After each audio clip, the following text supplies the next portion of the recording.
Trigger and action rules can be used for a variety of functions. Essentially, a rule describes what action should take place in the event of a trigger occurring. Create a new rule by navigating to Rules, Custom Rules, and using the Add a Rule control in the ribbon bar. Give your rule a name and select Type, Triggers and Actions. Triggers are the events that need to take place in order to run your rule. To set up, click on Add in the Triggers section and you will see the different types. Reader triggers occur when a credential is presented to a reader. This can be specific to any person or group of people and at any location. Input triggers occur when an input into the system changes state.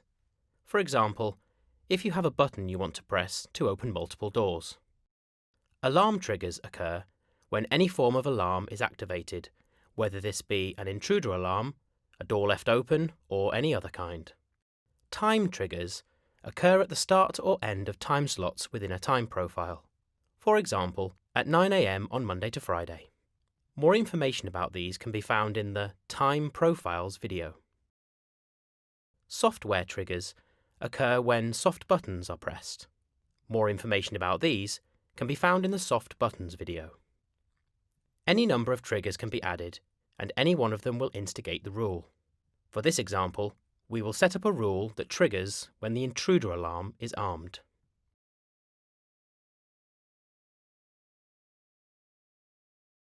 Select the appropriate device and the time profile during which this trigger will run. Constraints are optional and allow you to specify some conditions that must be met for your rule to run. There are many types of constraints.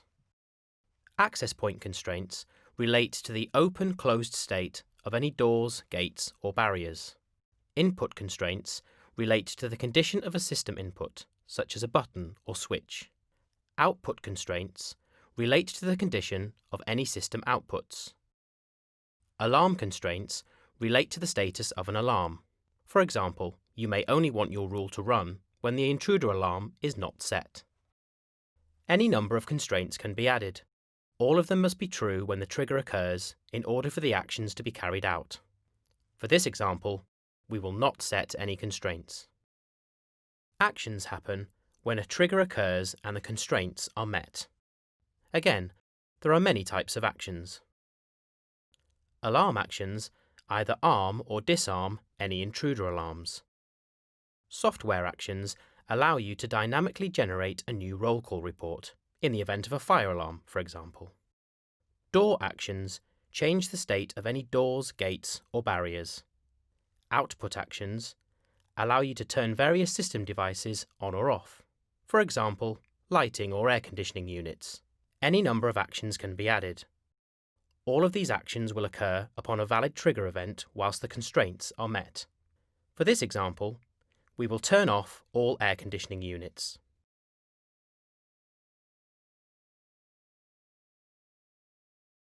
Our new rule has been set up to ensure that all air conditioning units are turned off when the building intruder alarm is set. Here, we see it in action. You can set up as many rules as you like, and these can be organised into groups, just like everything else in Paxton10. In order to see what rules apply to a person, simply navigate to their record and select Custom in the Permissions tab. The same can be done for any device on the system. Trigger and action rules can be used to create custom functionality. This can be anything from making sure things are switched off when the building is empty, to setting up advanced building automation functionality. Thanks for watching. For more information about Paxton10, have a look at some of our other videos.